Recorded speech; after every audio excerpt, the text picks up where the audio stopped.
Lorsque l'on prononce aujourd'hui le esque, immédiatement, celle d'une jeune femme élégante aux côtés de Johnny Hallyday au commencement des années 1980, au cœur d'une histoire d'amour aussi intense que brève. Pourtant, réduire son existence à ces quelques semaines de mariage serait oublier tout ce qui précède et tout ce qui suivra. Derrière la photographie d'un couple célèbre se trouve une femme qui a connu le mannequinat, le cinéma, la maternité, le retrait volontaire de la vie publique et, plusieurs décennies plus tard, le besoin de reprendre elle-même la parole sur un épisode dont les autres avaient beaucoup parlé à sa place. Élisabeth Odette Olympe-Étienne, connue sous le prénom de Babette Étienne, naît le 6 juin 1957 à Suresnes, dans les Hauts-de-Seine. En 2026, elle a donc 69 ans. Contrairement à de nombreuses personnalités dont l'enfance a été disséquée dans des dizaines de biographies, très peu d'informations précises et solidement documentées sont disponibles publiquement sur ses parents, la profession de ceux-ci ou les détails de sa vie familiale pendant ses premières années. Cette discrétion mérite d'être respectée. Lorsqu'un élément biographique n'est pas établi, il serait trompeur de transformer le silence des archives en récit romanesque. Ce que l'on sait avec certitude, en revanche, est qu'avant le cinéma, Babette se tourne vers le mannequinat et fréquente progressivement le milieu artistique parisien. Elle grandit dans une France qui change profondément. Les années 1960 puis 1970 voient exploser la culture populaire, la télévision, les magazines, la publicité et une nouvelle génération de célébrités. L'image devient presque aussi importante que le talent. Pour une jeune femme attirée par la mode et le spectacle, le mannequinat constitue alors une porte d'entrée naturelle vers un univers où se croisent photographes, acteurs, producteurs, chanteurs et personnalités du tout Paris. Babette possède justement cette photogénie et cette présence qui lui permettent de se faire remarquer. Mais son nom n'appartient pas encore au grand public. Avant d'être l'ex-femme de Johnny, elle est simplement une jeune femme qui cherche sa place. Elle tente même une courte incursion dans la chanson sous le nom de Babette avec le 45 tours Bébé Reggae publié en 1981 chez Carrère. Cette expérience restera ponctuelle, mais elle montre qu'à cette époque, son ambition ne se limite pas à accompagner une célébrité. Elle essaie elle-même différentes voies artistiques.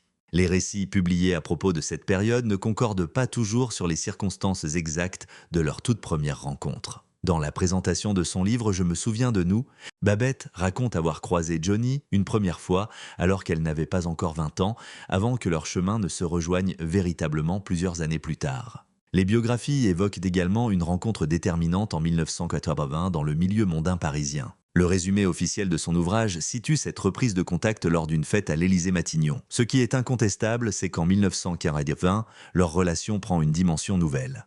Johnny Hallyday sort alors d'une période sentimentale majeure. Son mariage avec Sylvie Vartan, célébré en 1965 et dont est né leur fils David en 1966, s'est officiellement achevé en 1980.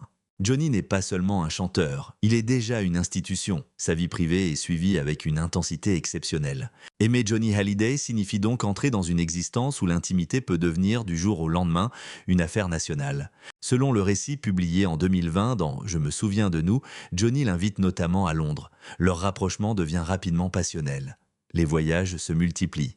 Les moments ordinaires prennent une dimension extraordinaire parce qu'ils sont vécus avec l'une des personnalités les plus connues de France. Dans son livre, elle décrit un couple échangeant des petits mots, voyageant beaucoup et essayant de se soutenir lorsque la pression extérieure devient trop forte. Le portrait qui en ressort n'est donc pas celui d'une jeune femme uniquement fascinée par une star. Babette affirme avoir découvert derrière Johnny Hallyday l'homme Jean-Philippe Smet, avec ses fragilités, ses besoins affectifs et ses contradictions. Car Johnny Hallyday porte depuis l'enfance des blessures profondes. Né Jean-Philippe Smet en 1943, il connaît très tôt l'absence paternelle et une enfance atypique auprès de membres de sa famille évoluant dans le spectacle. Cette trajectoire ne saurait évidemment expliquer ou excuser tous ses comportements d'adulte, mais elle permet de comprendre pourquoi les témoignages de ses proches reviennent fréquemment sur son immense besoin d'être aimé, entouré et rassuré. Babette devient ainsi davantage qu'une compagne de passage. Du moins, c'est ainsi qu'elle racontera plus tard cette période. En 2020, elle expliquera avoir eu le sentiment que leur relation avait souvent été minimisée après coup, comme si la brièveté administrative de leur mariage signifiait nécessairement que leur histoire entière avait été insignifiante. Or, une relation ne se mesure pas uniquement au nombre de jours apparaissant sur un certificat de mariage. Au printemps 1981, leur histoire semble suffisamment solide pour que l'idée du mariage s'impose. Le couple voyage et vit une relation extrêmement rapprochée. Puis, le 1er décembre 1981, Babette Étienne épouse Johnny Hallyday à Los Angeles. La cérémonie est intime, à mille lieues des grands mariages médiatiques auxquels le public aurait pu s'attendre pour une star de cette dimension. Plusieurs récits décrivent même une cérémonie particulièrement rapide. La femme qui pensait avoir trouvé une forme de stabilité découvre que l'amour avec un homme poursuivi en permanence par la célébrité, ses impulsions, son entourage et ses propres contradictions peut se transformer en vertige. Leur séparation est annoncée au début de février 1982, à peine plus de 2 mois après le mariage. Johnny commence ensuite une relation avec Natalie Bay. Le divorce de Babette et Johnny sera prononcé plus tard. Il existe un paradoxe autour de Babette Etienne. Son nom est connu de millions de Français ayant suivi la vie de Johnny Hallyday, mais sa carrière artistique personnelle demeure beaucoup moins documentée. Pourtant, au début des années 1980, alors que son mariage vole en éclats, une autre porte s'ouvre, celle du cinéma. Et pas avec n'importe qui. En 1982, sort Le Gendarme et les Gendarmettes, 6e et dernier volet de la célèbre série des Gendarmes de Saint-Tropez avec Louis de Funès et Michel Galabru. Babette Etienne y interprète Marianne Bonnet, l'une des jeunes auxiliaires féminines arrivant à la brigade.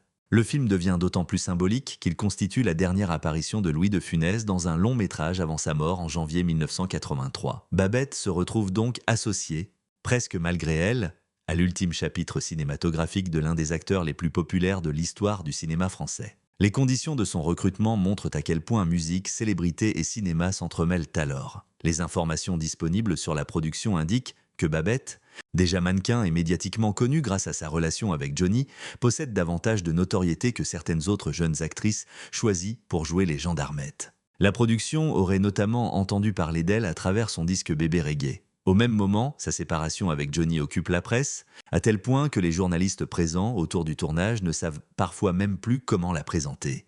Épouse, ex-épouse ou compagne séparée du chanteur. Cette situation dit beaucoup de la difficulté à laquelle elle est confrontée. Elle essaie de devenir actrice au moment même où sa vie sentimentale devient plus médiatique que son travail. Chaque apparition risque d'être analysée à travers Johnny.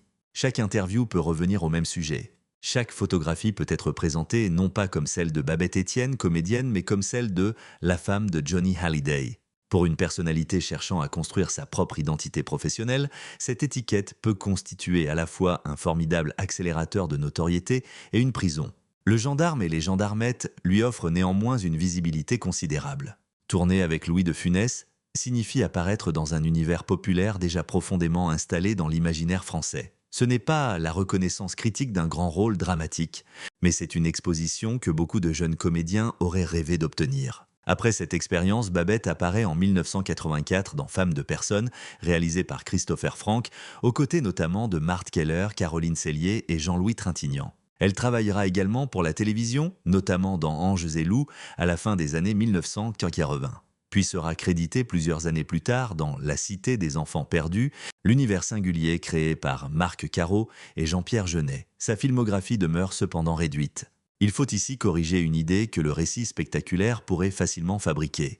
Contrairement à Johnny Hallyday, Babette Etienne n'a pas accumulé les victoires de la musique, les grands prix cinématographiques ou les récompenses internationales. Les sources biographiques sérieuses disponibles ne recensent pas de palmarès majeur à son nom. Sa gloire doit donc être comprise autrement. Elle réside dans la puissance de quelques images, dans son appartenance à une époque, dans un film populaire et dans une histoire sentimentale devenue une pièce du gigantesque puzzle Hallyday. Cela n'enlève rien à son parcours, au contraire, parce qu'une carrière artistique n'est pas uniquement définie par des trophées. Elle peut aussi être faite de rencontres, de choix, de renoncements et de bifurcations.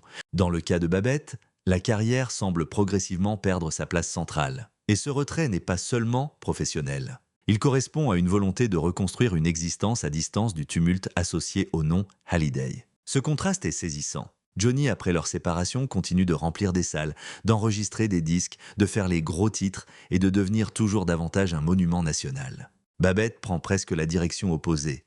Là où lui transforme sa vie entière en spectacle public, elle devient plus discrète. Cette différence explique en partie pourquoi son récit disparaît progressivement derrière celui des autres femmes de Johnny. Sylvie Vartan représente le premier grand mariage, le couple mythique des années yéyé et la mère de David. Nathalie Baye est une immense actrice et la mère de Laura Smet. Adeline Blondiot connaîtra 2 mariages avec Johnny. Laetitia partagera plus de 20 ans de sa vie et l'accompagnera jusqu'à sa mort en décembre 2017. Entre ces chapitres beaucoup plus longs, Babette devient presque une parenthèse dans certaines biographies. Une parenthèse de quelques lignes.